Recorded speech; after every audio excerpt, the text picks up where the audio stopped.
16. Stoller. Perversión. Stoller, Robert J. Perversion, A Erotic Form of Hatred. Carnac, Londres, 1975. Capítulo 6. Hostilidad y misterio en la perversión. El autor señala que estudiar la perversión es estudiar la hostilidad más que la libido. Propone retomar el concepto freudiano de perversión producto tanto de factores constitucionales, biológicos, como accidentales, interpersonales. Por la propia naturaleza del psicoanálisis, Freud se enfoca en estos últimos y observa que las aberraciones surgen del mismo modo que los síntomas neuróticos. Una pulsión del ello se enfrenta a un no de la realidad o del superyo, llevando al yo a crear una formación de compromiso que satisfaga parcialmente al ello y aplaque al superyo o cumpla con los requisitos de la realidad. Stoller agrega que esta propuesta implica un trastorno de género puesto que el problema surge en cuanto a la castración dentro del conflicto edípico. Freud añade el concepto de escisión continua que el niño enfrenta. Por un lado, la demanda pulsional y por otro, un peligro real casi intolerable, sin lograr satisfacer ambas. Si bien Freud se enfoca al fetichismo al escribir sobre la escisión, Stoller la encuentra útil en la comprensión de toda perversión. La implicación de la responsabilidad moral.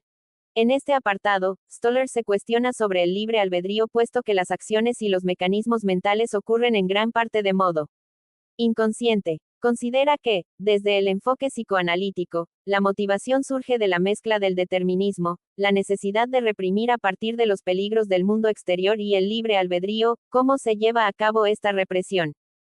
En el caso de la perversión, la persona considera que elige su tipo de actividad. Aunque desde fuera se pueda estar en desacuerdo, para el perverso no hay duda, su perversión es su propia producción maestra. Si la técnica analítica lo permite, se intenta crear insight en la persona sobre esta creación, de la que se cree dueño. Misterio y el rol de la hostilidad en la perversión. La sociedad provee una fuente de frustración que puede contribuir a la creación de las perversiones en tanto mistifica los placeres, la anatomía y las funciones sexuales. Inquieta a los niños respecto a los misteriosos y peligrosos placeres que atraen pero no pueden satisfacerse.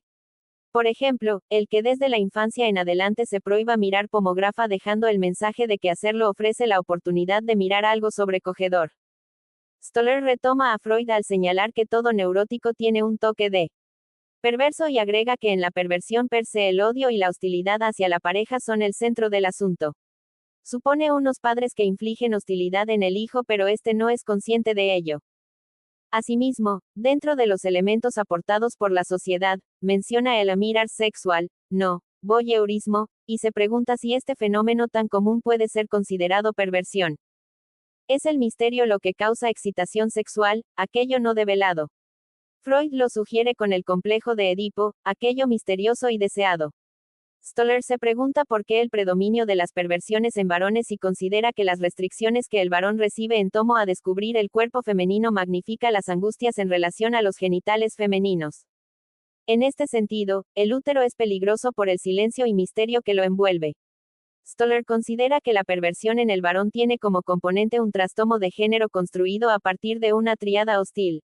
Rabia por tener que renunciar a la primera identificación que es con la madre, miedo de no poder escapar a su órbita y una necesidad de venganza hacia la madre por producir al predicamento.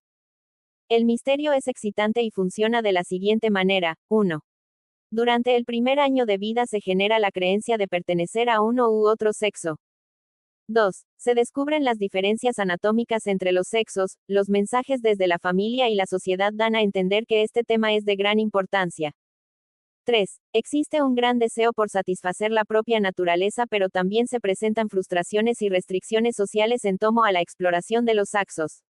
Los mensajes sobre el mirar e investigar difieren según los sexos, se asume que los niños desean mirar y las niñas deben cuidarse de ser miradas. 4. El falo cobra mayor importancia, hay sensaciones eróticas en aumento así como gran curiosidad dentro del contexto edípico.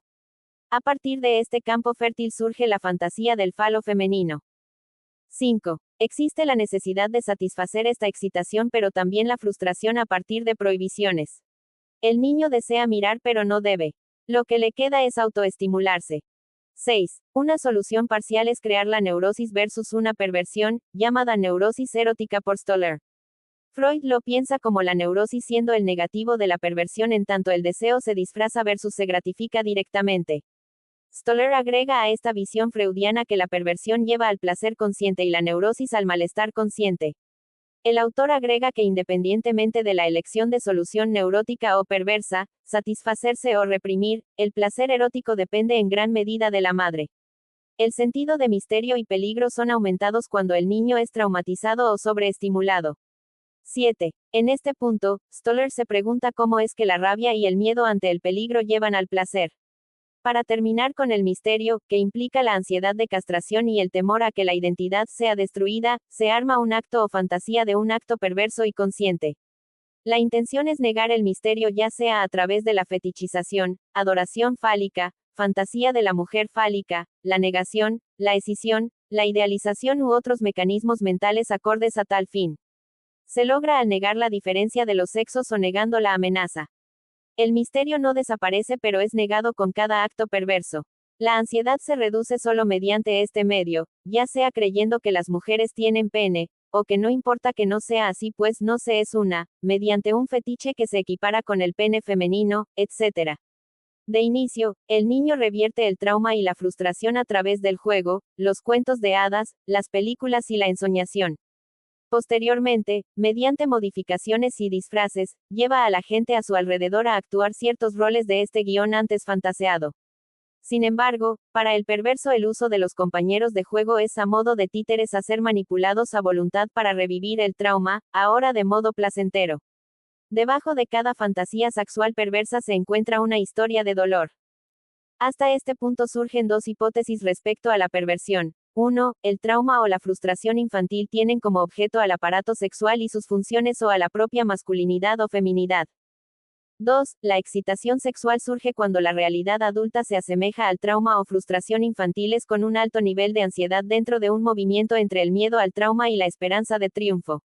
Es así que la venganza tiene un papel central. La perversión invierte los personajes y los afectos implicados. Se pasa de víctima a victimario, de pasivo a activo, de ser el que sufre a producir dolor en otro. Deja de temerse el misterio o la conciencia del mundo exterior. El orgasmo no representa solamente una descarga sino el gozoso y megalomaníaco liberarse de la ansiedad. Sin embargo, existe una línea delgada entre el triunfo explosivo y la impotencia por lo que llevar a cabo el acto perverso de modo inadecuado, sin el riesgo necesario, hace que la excitación decaiga. El mirar sexual es excitante en tanto se desea observar lo prohibido, la diferencia de los sexos, lo que los padres censuran pero disfrutan ver. Como ya se mencionó, culturalmente se propone que los varones desean ver el cuerpo femenino y las mujeres se excitan al ser miradas. Podemos agregar la excitación que surge si el varón observa a la mujer sin su consentimiento, de modo sádico, forzado, debe fantasear que ella no desea ser mirada para triunfar y vengarse por una frustración previa. Stoller retoma a Socarides al resaltar el vínculo entre los impulsos sádicos y la escoptofilia, mirar para destruir pero sin destruir. Situaciones triviales más que explícitas muestran este placer al mirar lo prohibido. Mujeres modelando para pintores tratan de resguardar cada pulgada de su privacidad versus jóvenes en la playa que asumen estar expuestas. Es común que una mujer desconocida excite más que alguien que ya es parte de la vida cotidiana. Son modos en los que el mecanismo perverso está presente en el neurótico y la sociedad en su conjunto. Perversión y normalidad.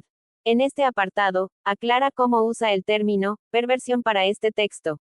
Lo piensa como un estado de personalidad general en el que la fantasía sexual impulsa la conducta del individuo.